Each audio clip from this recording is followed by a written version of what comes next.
नमस्कार दोस्तों, स्वागत है आपको अपने YouTube चैनल ओरिएंट गणित पर। आज इस वीडियो में हम क्लास 10th का जो चेक बोर्ड का जो हिंदी का पेपर हुआ था MCQ वाला, उसके आंसर क्यू को देखेंगे। ठीक है, इसका आपको पहला प्रश्न 1 से लेकर के 5 तक आपको पैसेज से पूछा गया था।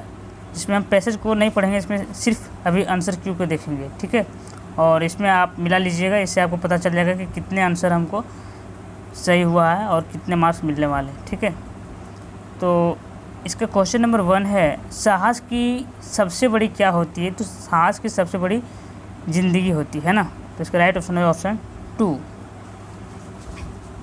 आगे है क्वेश्चन नंबर 2, जनमत की उपेक्षा करके जीने वाला आदमी दुनिया की असली क्या होती है? तो हिम्मत होती है। तो इसका राइट ऑप्शन हो जाएगा ऑप्शन 2, हिम्मत। आगे है क्वेश्चन नंबर 3, किस मनुष्य की पहली पहचान यह है कि वह किसी के बारे में कोई चिंता न करता? इसका राइट ऑप्शन हो जाएगा ऑप्शन 4, साहसी।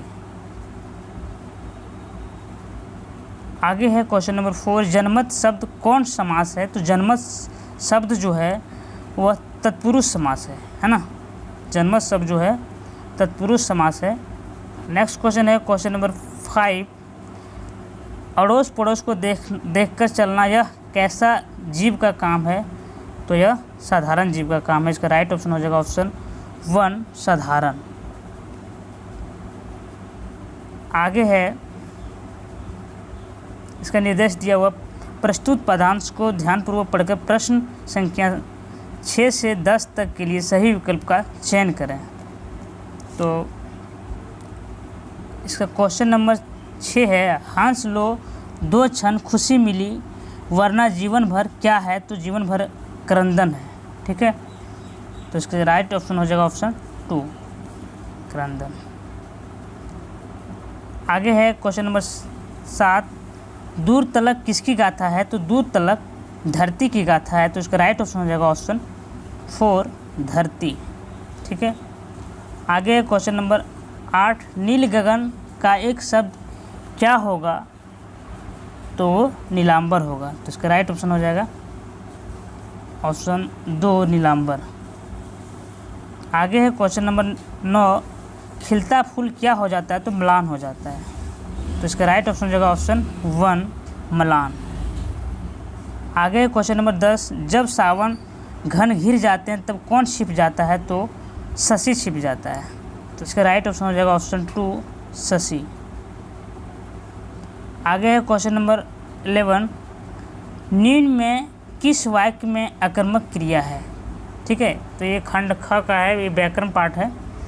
तो इसमें पहला ये जो 11 क्वेश्चन है, 11 नंबर का क्वेश्चन है मेरा। इसमें निम्न में किस वाक्य में आकर्मक क्रिया है? तो पहला वाक्य जो हम जब देखें, हम बच्चा खेल रहा है, तो यह एक क्या है? आकर्मक क्रिया है। ठीक है, आगे क्वेश्चन नंबर 12, निम्न में कौन सा वाक्य सकर्मक क्रिया का उदाहरण है? तो इसका राइट ऑप्शन हो जाएगा ऑप्शन 3, वह रोटी खा रहा है ना। तो ऑप्शन 3 इसका राइट ऑप्शन हो जाएगा। आगे क्वेश्चन नंबर 13, गुरु का एक अर्थ होता है शिक्षक और दूसरा क्या होता है? तो इसका राइट ऑप्शन हो जाएगा भारी। गुरु का एक अर्थ होता है शिक्षक और दूसरा अर्थ जो इसका होगा वो भारी होगा। इसका राइट ऑप्शन होगा ऑप्शन 4, भारी। कौन सा श्वेत का निकार्थी शब्द नहीं है? तो इसका राइट ऑप्शन हो जाएगा ऑप्शन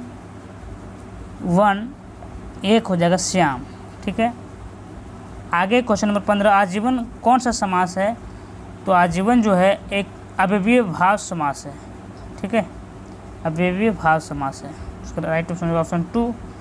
आगे क्वेश्चन नंबर 16, रचना के आधार पर वाक्य के कितने भेद होते हैं? तो रचना के आधार पर वाक्य के 3 भेद होते हैं। तो इसका राइट ऑप्शन हो जाएगा ऑप्शन 1, 3। ठीक है, आगे क्वेश्चन नंबर 17, मेरी इच्छा है कि मैं डॉक्टर बनूं, यह कौन वाक्य है? तो यह एक मिश्र वाक्य है। ठीक है, तो इसका राइट ऑप्शन हो जाएगा ऑप्शन 4, मिश्र वाक्य। आगे क्वेश्चन नंबर 18, पिताजी के द्वारा अखबार पढ़ा गया, यह कौन वाच्य है? तो यह जो है क्रम वाच्य है। ठीक, इसका राइट ऑप्शन हो जाएगा ऑप्शन 2, क्रम वाच्य। आगे है क्वेश्चन नंबर 19, विद्यालय घर के निकट है। है ना, इसका अव्यय पद को चुनना है, इसमें सही अव्यय पद को। तो विद्यालय घर के निकट होगा, तो इसका राइट ऑप्शन हो जाएगा ऑप्शन 1 निकट। आगे है क्वेश्चन नंबर 20, वाच्य कितने प्रकार के होते हैं? तो वाच्य जो है 3 प्रकार के होते हैं। इसका राइट ऑप्शन होगा ऑप्शन 1।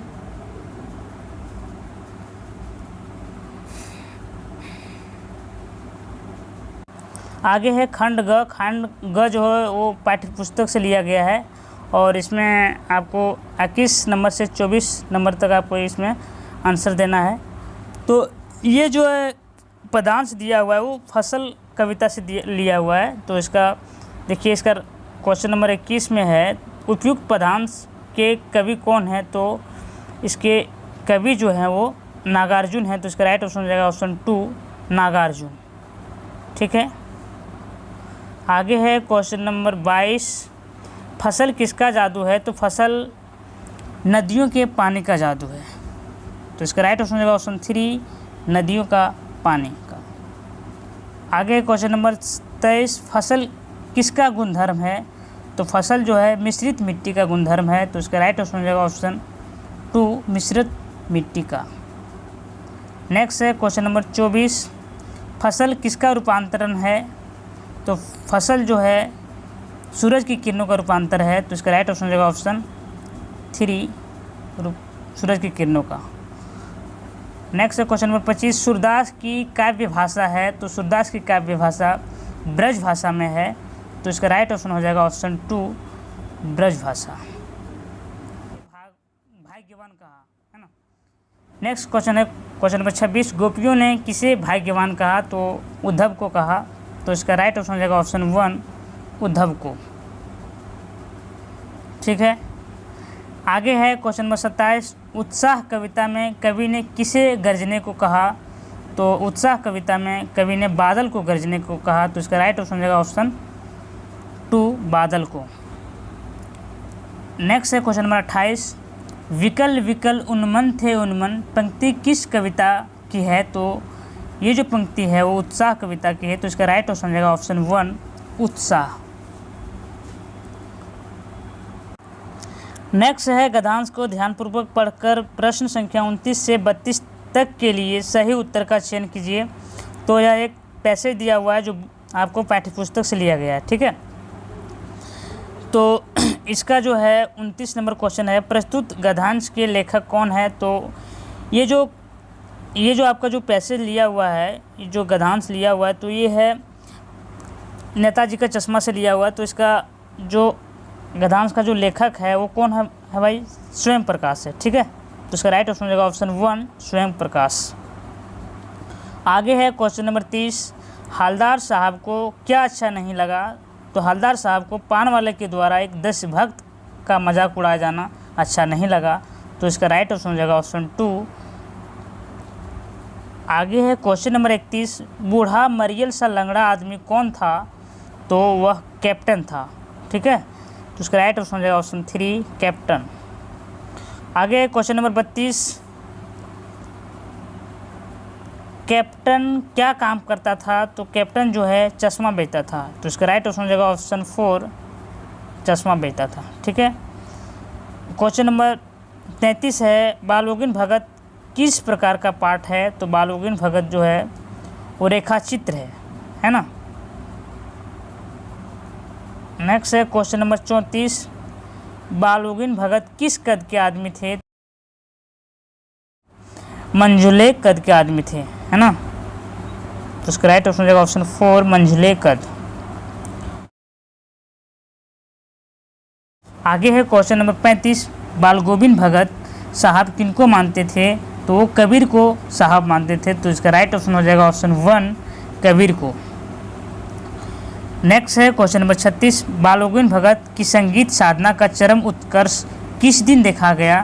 तो जिस दिन उसका बेटा मरा था उसी दिन उसका क्या हुआ कि भाई संगीत साधना का चरम उत्कर्ष देखा गया। तो इसका राइट ऑप्शन हो जाएगा ऑप्शन 4 जिस दिन उसका बेटा मरा। ठीक है।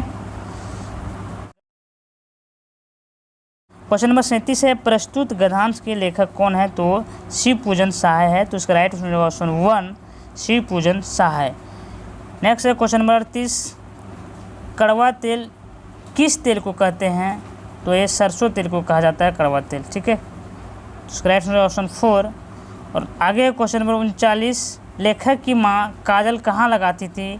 तो लेखक की माँ जो है नाभि और लीलार में काजल लगाती थी, ठीक है। नेक्स्ट क्वेश्चन है,